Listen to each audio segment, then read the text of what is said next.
الوصلات هنايا اللي غتكون في الجهه ديال فاس مكناس، والاثار ديالها بطبيعه الحال على السدود الفرشه المائيه وغيرها. شكرا اخ سيميلود، شكرا على حسن الاستضافه وعلى هذه المواضيع يعني صراحه المهمه اللي كتطرقوا لها في الاذاعه، وكنحييكم وكنوجه لكم تحيه كبيره. فكيف ما قلتي الحمد لله مؤخرا البلاد ديالنا شهدت واحد التساقطات مطريه اللي مهمه الحمد لله، اللي انتعشت بها شويه الفلاحه واستبشروا بها الاخوان الفلاحين خير.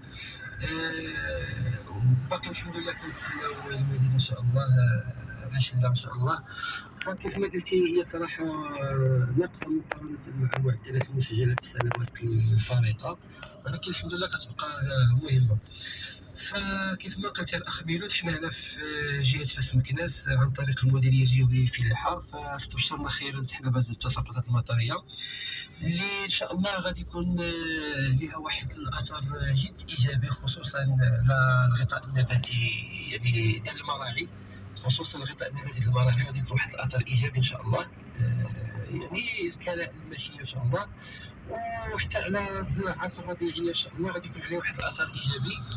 فكيف ما كيعرف الجميع خلال يعني مع نهاية شهر مارس فقامت وزارة الفلاحة بشخص السيد وزير الفلاحة بعقد واحد اجتماع يعني بحضور مجموعة القادة الفلاحي والتعرضية المغربية الفلاحية للتأمين لمامضة. فتعقد واحد الاجتماع اللي تطرق لتوزيع الزراعات الربيعية.